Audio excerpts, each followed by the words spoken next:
Kumusta mga kanoise? Welcome back sa ating YouTube channel, Philippine Noises. So ngayong araw, usapang politika na naman tayo. I think related din siya sa WPS nating mahal. So ang video ito ay mula kay Boss Balita TV. So meron itong pamagat na niyanig ang China. Grabe, Duterte, naggulat, pinapalayas na China. Bawal na kayo dito, kakapasok lang. Nahuli yung kakapasok lang So yun, bago natin simulan Boss Balita TV, support nyo yan. Also, courtesy na rin sa, I think, House of Representative to. So, also, kung trip nyo ng mga ganitong reaction video, may kasama kayo manood. Huwag nyo na rin kalimutang suportahan yung YouTube channel natin, Philippine Noises. So mga kanoise, hindi na natin ito patatagalin pa. Simulan na natin, baka agawin pa ng China. Again, ang pamagat ng video ito, niyanigang China, grabe Duterte nagulat, pinapalayas na China, bawal na kayo dito, kakapasok lang. So again, Boss Balita TV, Pilipino, like, comment, share, subscribe. Start. Pasok yung grupo po namin dyan. Nandyan na yan. Nandyan na yung mga Chinese. Start zero. Balik tuloy. Nung pumasok yung grupo po namin dyan, nandyan na yan. Nandyan na yung mga Chinese. They were part of the bidders. Parang pinoproteksyonan pa ng kapwa Pilipino na gina-justify pa that they're not here. That's so frustrating. We want to assure everybody that we are there, we are guarding the national interest, and it is part of our commitment. Because I keep hearing all of these things, na simply because we have Chinese partners does not make us less patriotic than the others. His statement is music to my ears, na talagang patriotic, everything. That's my main concern. Kung talagang nag-debate sila. nasabi mo may national pride kayo, may patriotic kayo, in-explain nyo fully to those Chinese that they should be here. Where is our national pride here? If you're really patriotic, you should have explained that to the Chinese people that they should be here. Pambabastos yung ginawa nyo sa amin eh. Sobrang nakakagulat na balita. Grab. Parang I think ang punto dito is, for example, itong Chinese embassy. Nandito nga sila pero ayaw naman nilang pakinggan yung hinaing ng Pilipinas. More on, lang sila na inaano nyo rin kasi yung bansa namin. So, ano pang purpose mo na nandito ka sa bansa namin, di ba? Kung hindi mo naman pala kayang gumit na or pakinggan din yung side namin. Di ba, sige, sabihin natin Chinese ka rin, pero kailangan mo ring pakinggan yung namin kung gusto niyo talaga ng peace and stability, di ba, na parati yung sinasabi. Ang Kongreso, nyanig ang China, papalayasin na sila dito, bawal na sila sa Pilipinas. Ayon sa nakalap nating impormasyon, pambabastos daw ang ginawa ng mga insik dito matapos hindi umattend sa hearing ang mga Chinese stockholder ng NGCP China. Kabastusan ang ginawa nila sa mga congressman, hindi pagsipot sa Kongreso. Nyanig tuloy nila ang China, papalayasin na daw natin sila dito. Bawal na sila sa Pilipinas. Tara panoorin natin. Di ba? Kapag inimbitahan kayo na maayos, pumunta kayo, harapin nyo na maayos. Hindi yung ganyan. Syempre, sinong hindi mag-aalboroto ng ganyan, di ba? Binabastos nyo eh. Deputy Majority Leader, the Honorable Franz Pumarin. Thank you very much, Mr. Chairman. Just like I think every Filipino's main concern right now is the security issue. Today, or the last 6 months, 8 months, the landscape is totally different now.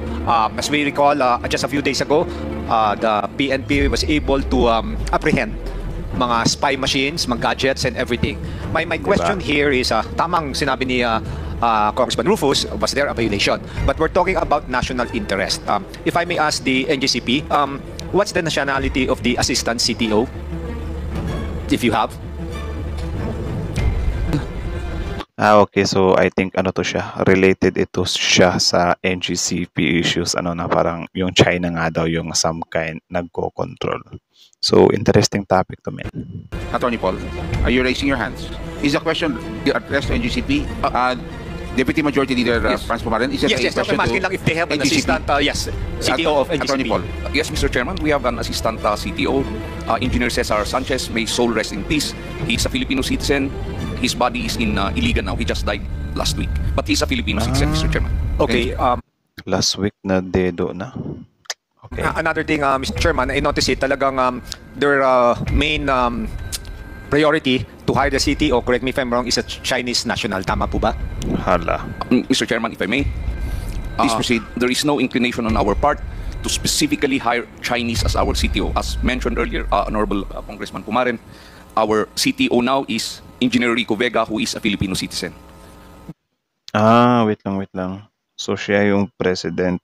So, siya yung ginigisa dito.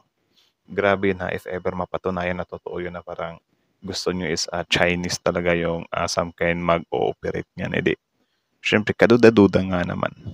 'Di ba? So, ngayon naman, pinaliwanag naman ni Sir na hindi or Filipino siya. So, I think need nilang dyan, paglinawin yan. Yes, Mr. Chairman, I understand that, but meron pending application, tama po ba? Wala po, Mr. Chairman. Wala po, Mr. Chairman, considering that he is a Filipino citizen, Mr. Chairman. So walang nakaposisyon right now. A while ago when Congresswoman Stella Kimbo mentioned it na meron ng aplikante for that particular position. Wala po. Siya po, So ngayon siya po ang CTO namin, Mr. Chairman. Okay, Si so Engineer Rico Vera. because as for the national interest, we know for the fact na yung position na yun is very vital. And Mr. Chairman, I just want to manifest, it's a very shallow reason for those directors, those Chinese, not to tell us here, that's why they're not here, because yesterday was their annual meeting. Tama, annual meeting. If they find this hearing very important, dapat lumipad sila ngayon. Second, ang isang reason is it's Chinese New Year. Chinese New Year is January 29. I know there's festival, but here, we're in the Philippines. They're officers of NGCP. Mas priority ba sa kanila ang mag-enjoy sa festival? I don't think so. So, kayo ba guys, agree ba kayo doon sa sinabi ni Sir?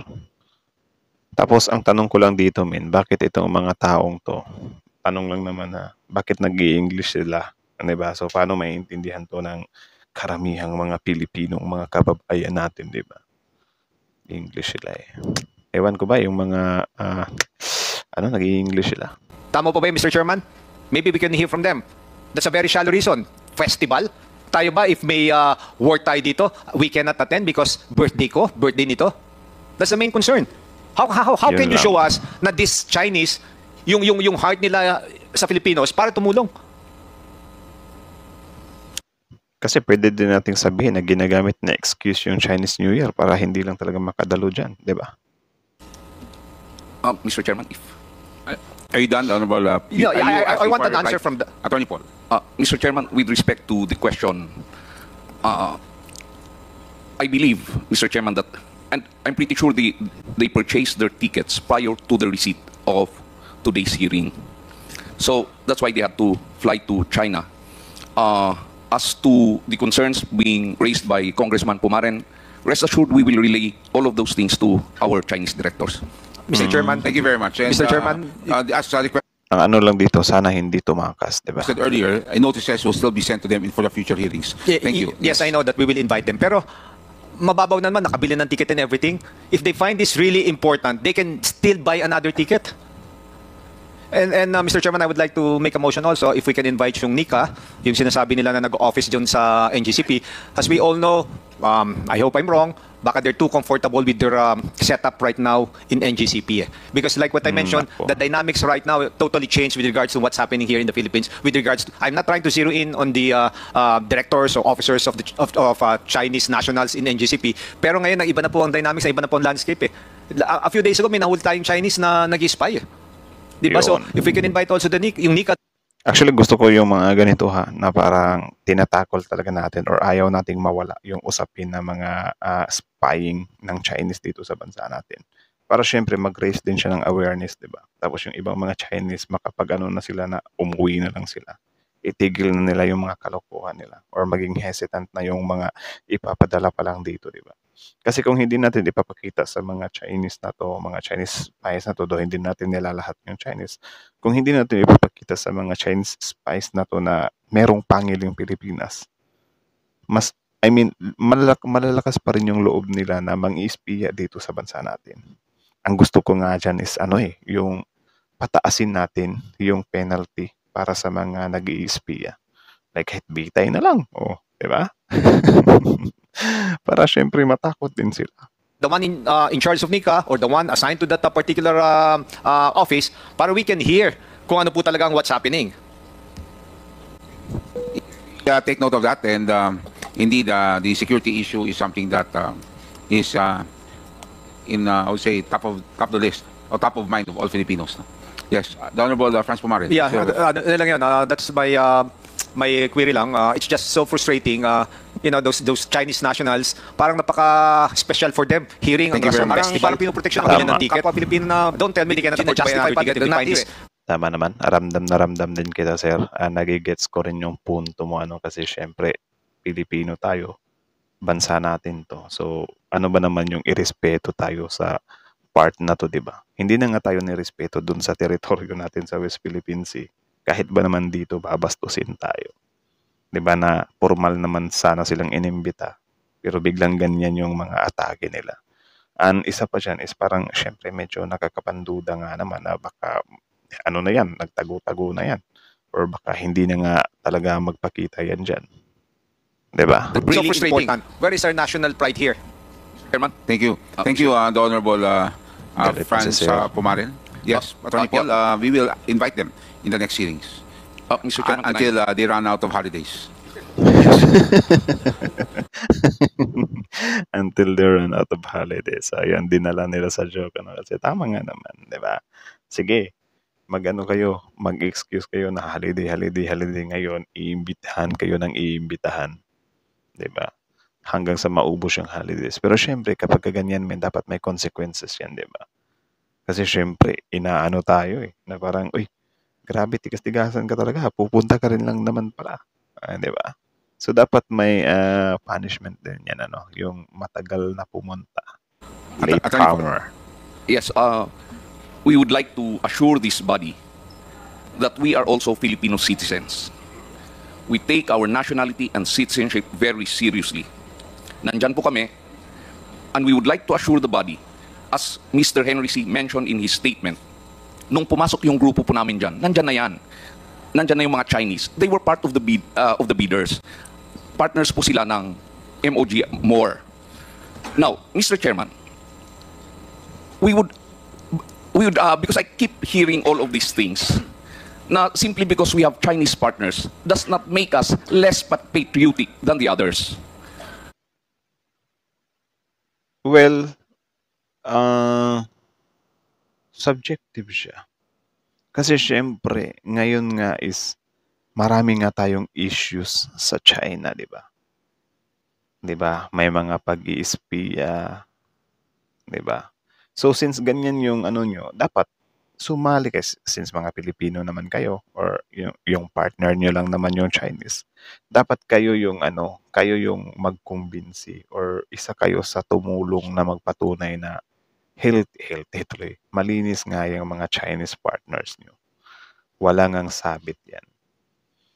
'Di ba? Kaya sana bago natin sila protektahan, i-make sure din natin na clean nga talaga sila. 'Di ba? Kasi nadala na tayo Biruin mo pati Philippine Coast Guard natin napasukan ng mga Chinese spies. Doon yung iba pumupunta doon sa mga EDCA sites. Kaya nga dati medyo naiinis tayo doon sa governor tayo na nag-protect na nananawagan lang naman tayo kasi dinadagsa ng libu-libong estudyante yung sa may malapit sa EDCA sites, mga Chinese students. Nananawagan lang naman tayo na sana imbestigahan ng mabuti kung totoo nga ba talagang mga students lang yung mga yan. Baka kasi mga spy lang din yan, di ba? Or yung background i-check talaga. Hindi yung bigla na lang maglalabas ng statement na ano ba yan? Bakit ginaganyan natin? Imbis na matuwa tayo kasi maraming ang pumupunta dito na estudyante, kikita yung Pilipinas. Like, hindi naman yan yung concern natin Ang concern kasi natin, nandito na tayo sa point ng bansa natin na pinapasok na tayo ng mga Chinese unti-unti. Tsaka, syempre, natural na pag-iinitan yung kumpanya nyo. Kasi, syempre, Chinese partners nyo. Same as sa Pogo. Ganyan yung nangyari sa Pogo 'Di ba? Si Mayor Alice Go pa nga, Chinese, nakatakbo pa na mayor. 'Di ba? So hindi natin masisisi din yung natin na si Sir nagtatanong din siya kasi syempre nakakadala na yung mga Chinese na yan We would want to assure everybody that we are there, we are guarding the national interest, and it is part of our commitment in our concession agreement and our franchise. The interest of the Well, possible din na totoo yung sinasabi mo pero syempre need namin ng proof, 'di ba? Philippines will always prevail. Thank you, Mr. Chairman. Thank you very much, Mr. Chairman, if I may Paul. Yes. comment on that statement. Please. you know, You still have the floor. his statement is music to my ears, na talagang patriotic, everything. Pero ang point ko dito, kung talagang may national concern siya dito, ano ba naman, kahit inabot na nila yung Chinese nationals, ano ba naman explain nila that you have to attend that hearing? It's important. Tama. It's just a one-day hearing. You can fly back again to China and enjoy those festivals. That's my main concern. Kung talagang sinasabi Tama. mong may national pride kayo, may patriotic kayo, in-explain nyo fully to those Chinese that they should be here. Hindi naman na January 20 pa yung talagang holiday ng Chinese eh. Thank you very Thank you. much. So, Noted. wag tayo magsalita ng very patriotic tayo and everything. If you're really patriotic, you should have explained that to the Chinese people that they should be here. Boom. Mababastos yung ginawa nyo sa amin eh. Boom. Thank you very much, May punto. the Honorable Deputy Majority Leader Franz Pomaren, and your statements are duly noted. May punto So now we naman. proceed to the next interpreter. Thank you very much. May punto naman. Ay, tuloy pa natin. Ngayon, ikaw bilang Pilipino, ano ang masasabi mo at reaksyon sa balitang ito? Mag-iwan ka ng komento sa ibaba at So, that's it mga kanoysi. So, again, ang video to ay mula kay Boss Balita TV. So, supportahan nyo yan. Tapos, syempre, bago nyo iwan yung YouTube channel natin, Pilipinoisid, don't forget to like, comment, share, subscribe. So, again, Boss Balita TV, original video link in the description box below. Panoorin nyo rin, isubscribe nyo rin. Tapos, again, yung channel natin, bago nyo iwan, don't forget to like, comment, share, subscribe. Nandyan sa baba o subscribe. Paabutin natin to ng 100k subs. Men, malapit na, di ba? So, yun lang naman mga kanoysi. So, kita nyo naman yun na about para to dun sa NGCP na may partner sila ng Chinese, which is tama nga naman talaga, men. Na hindi enough yung sasabihin mo lang na kami, mini-make sure din namin na, binabantayan talaga natin yung yung national security natin, something like that. Kasi, syempre, Pilipino tayo eh. Actually, never kami na nagdududa sa inyo. Siguro may mga ibang kababayan tayo na nagdududa sa inyo. Kasi, di ba, syempre, yung utak ng tao is naglalaro siya kung ano-ano yung naiisip. Pero syempre, yung Chinese na partners nyo kasi, ibang usapan na yun. Di ba? Okay lang sana kung wala tayong issue sa China na mga ganyan eh. Sobrang laki ng issue, men. Di ba? Tapos, tawag dyan, kaya nga iniimbestigahan kayo para malaman din ng buong mundo na kahit ba dyan sa, kahit ba dyan sa kumpanya nyo is tawag dyan, napasok din ba yung natin, yung national security natin. Kasi sa Pogo, yun yung nangyari. Diba? Sa Coast Guard, meron din. So, hindi siya yung type na bigla-bigla na lang nating nire-raise yung concern. Kaya need naming makasure, especially yung taong bayan, need naming makasure na yung Chinese partners nyo nga is malinis yung intentions nila. Diba? Sabi ni Sir naman dito na gagalaitin na siya kasi parang pinaglalaruan lang, excuse lang. Malay ba natin na naghahanda sila ng isasagot nila kasi syempre baka lang naman, baka guilty. 'Di ba? Or mas worse dyan, baka hindi na magpakita yan sa Congress. 'Di ba? Yun yung nakakainis. So sana magpakita sila, prove their innocence. 'Di ba? Para ano ba naman yung imbestigahan din sila dito. Hindi naman malaking bagay yan. Tapos syempre nakakaano nga naman 'di ba na Chinese national ka tapos dito ka magi-invest sa bansa. 'Di ba? Like mapagdududahan talaga sila. Dahil yun nga, yung mga issues dito sa bansa natin na mga Chinese spies is parami ng parami. So, kudos nga pala kay Sir, So, kayo guys, agree ba kayo dun sa sinabi ni Francel ba yun? Sir Francel, comment down below the question. Pag-usapan natin yan sa comment section. So, about naman dun sa last line ni Sir na, sige, iimbitahan natin yan next hearing. 'Di ba? Na hanggang sa maubos yung holiday nila, nakakatawa yun, natatawa ko doon. And then yun, sana makaharap natin yung mga Chinese na yan, para syempre malaman ng taong bayan. Kasi ito yung gusto natin eh. 'Di ba? Yung may nangyayari sa mga investigasyon ba? Kung kailangan ubusin yung mga Chinese na nag-i-spy dyan, gagawin natin. 'Di ba? Para naman worth it din yung paggastosan ng pera ng taong bayan, 'di ba? So, yun lang naman mga kanoysi. So, kayo masasabi nyo dito, comment down below. Tapos yun, pag-usapan natin yan sa comment section. So, again, ang video to ay mula kay Boss Balita TV. Supportahan nyo yan. Original video link in the description box below. Also, courtesy nga pala sa House of Representatives, supportahan nyo yan. Tapos syempre, our YouTube channel, Filipino IC. So, don't forget to like, comment, share, subscribe our YouTube channel. So, that's it. So, God bless Philippines and good luck sa China. Sana matapos na tong mga pang-iispiyan nila. So again, thank you so much for watching. Filipino IC out.